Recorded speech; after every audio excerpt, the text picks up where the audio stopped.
Hello, my name is Jay Parenteau, and today I'll be reviewing Serena, a film you can watch on Hulu right now. This movie comes in between a 4-year string of successful Bradley Cooper and Jennifer Lawrence movies. This film being the third one to come out, following American Hustle and preceding Joy. As we all know, this acting duo is phenomenal, so it makes sense for producers and casting directors to pair them together. However, this film was the only dud out of the big four to actually lose money after its initial release in 2014, about $25 million. Now, as always, I'd like to announce that this review will be spoiler-free, so if you're worried I'm going to ruin any major plot points, endings, deaths, hookups, or one-liners, relieve yourself. Alright, let's get into it. Clapper! Alright, so here's the plot summary from IMDb. In Depression-era North Carolina, the future of George Pemberton's timber empire becomes complicated when he marries Serena. This is an ideal summary or teaser in my opinion. It's really all you need to know about the film. And generally, most people are watching the trailer anyway, so they can get an idea from that as well. The only real thing that we get out of this is the mysterious notion that Jennifer Lawrence's character Serena might be a bad gal. I know, we're sticking with the mystery again here, folks, but I didn't read anything about this movie before I watched it. And it looks like it wouldn't have given me much info if I did. The story is just as ambiguous as the teaser, because going into the film, we see life before Serena, and it's more exposition than anything else. Which is 100% okay! Not every movie has to shove you into a fast-paced Candyland full of car chases, explosions, and romantic moments. Giggity. This film from the get-go lets you know it's taking its time, showing you the beautiful setting that is the Smoky Mountains of North Carolina in 1929, which in reality was actually shot in the Czech Republic in 2012. Anyway, the setting adds a lot to the film, and for overall production value, I'd say it's pretty good. I really love the color choices in this film.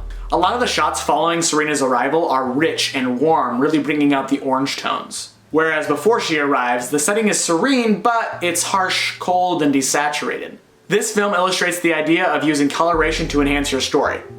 2 thumbs up. On the subject of storyline, this movie had one. But like I said, it took its time and went from 0 to 100 real quick. Wow, that was bad.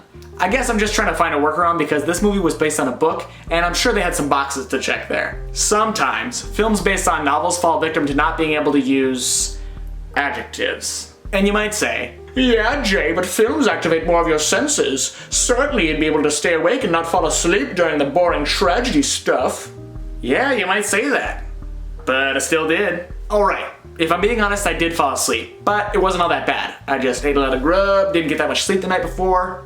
What are you gonna do? Cut my hands off? Oh yes, hands. Hands are a big motif during this movie, up until the point where a character loses one. This is an excellent example of foreshadowing, and one that I gracefully caught.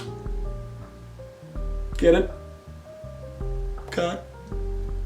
However, the scene where the character gets their hand sliced is actually a major goof, because in the initial fast cut, we see the hand getting split, and then in the next cut, we see the whole hand gonzo. Huh, makes sense. There were other moments in this film where I got pulled out of the story world. Most were to do with camera motion. The cinematography overall was pretty standard, not a lot of creative endeavors in this one, but there were moments of intensity where the camera was jostled, and not in a good way. One particular scene happens to be when Jennifer Lawrence is delivering a tragic speech that is really convincing and is then derailed by camera turbulence. Whether that was intentional or not, I wasn't a fan. Acting in this movie was obviously pretty good with the exception of one overactor, but the accents is what I want to talk about. Now I don't know if I didn't catch it or not, but these characters seem to be from the Northeast because Bradley Cooper has a thick Massachusetts accent to start. She'll take no quarter, and she'll expect none. However, the accent isn't as thick throughout the entirety of the film. On top of that, it's too thick in the beginning. I couldn't understand what was being said between him and another character, but as it turns out, they were saying some pretty important information. The last gripe I have with this film is that its deaths are more concerned with being cinematic than they are realistic. But again, they were written in a book, so it's likely not their fault. Those damn adjectives. I enjoyed this movie overall, but because of its huge contrast in production value and odd cinematic choices, I'm giving it 6.5 degrees. I'd recommend this film to anyone who's a fan of the duo that is J-Law and Bradley Cooper, and for those of us who just like to be brought back to a time when we actually used axes to cut down trees. And that's all for my review of Serena. If you like this video, go ahead and give it a thumbs up. If you want to see more movie reviews, hit me with that subscribe. And as always, if you have a different opinion than mine, comment it below or shout out a new movie for me to review. Yeah, it's good.